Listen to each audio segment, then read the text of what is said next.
Surely you don't mean those foul-smelling gas bags beyond the fence? Yes, I'm afraid I do. But they're covered in nipples. In this video, I'm gonna talk about Destroy All Humans. This is the weirdest thing. It literally says destroy all humans, but the objective is to do the exact opposite of that. I have to brainwash them, I have to escort them, I have to disguise as them, I have to keep them alive, I have to do everything that is not absolute and complete annihilation. Really, the destroy part is kind of minor in the grand scheme of things. In truth, the story explains that humans contain, within their DNA, the key to allowing your species to reproduce once more, which is why giving them the good old medium well-done treatment gets in the way of exactly that. And if we want to get meta about it, there is only so much all-out destruction a player can do before they get bored of the formula, especially when you are a telekinetic little green man with all manners of space-age weaponry. This is why you need to mix things up a little. You can kill that guy, but you have to get something out of him first.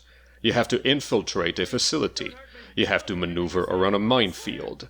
Once you have done these activities, destruction becomes your reward.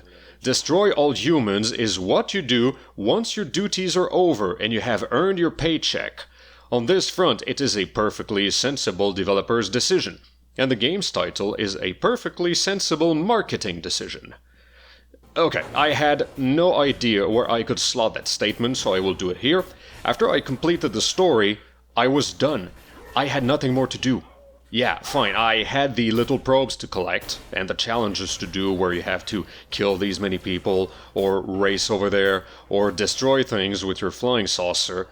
But the reward for these consists of 48 million concept pictures of barns, and a stack of in-game currency. If you have completed the story, then the currency loses most of its meaning, unless you want to collect the last little bonus objectives, which reward you with yet more concept pictures of barns.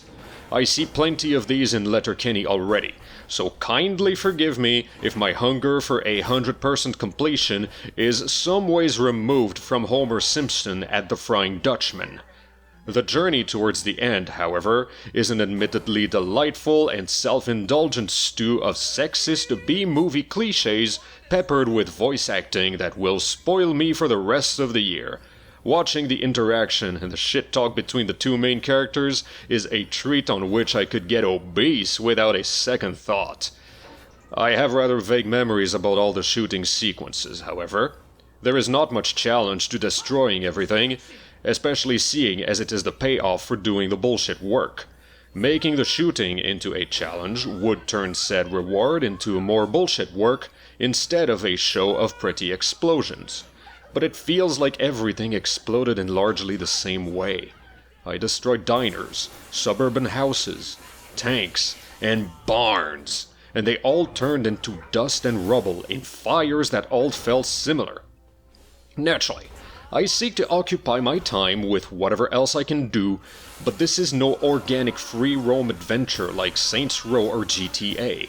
You cannot get into a car or hop on a bicycle and goof off in next to no punity. You do not have high rises to jump off from, and you cannot test the physics engine to its limits.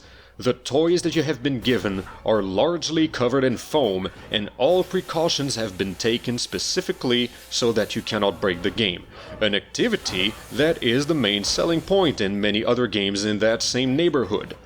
So, picture me pressing escape on the credits after about a dozen hours of playtime, and it comes to me that it did not feel like a dozen hours.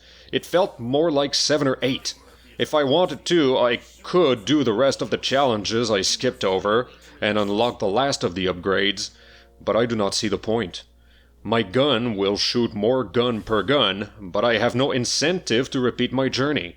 I have seen the film, I have enjoyed the story, and all I can do now is exit the theater and drive home.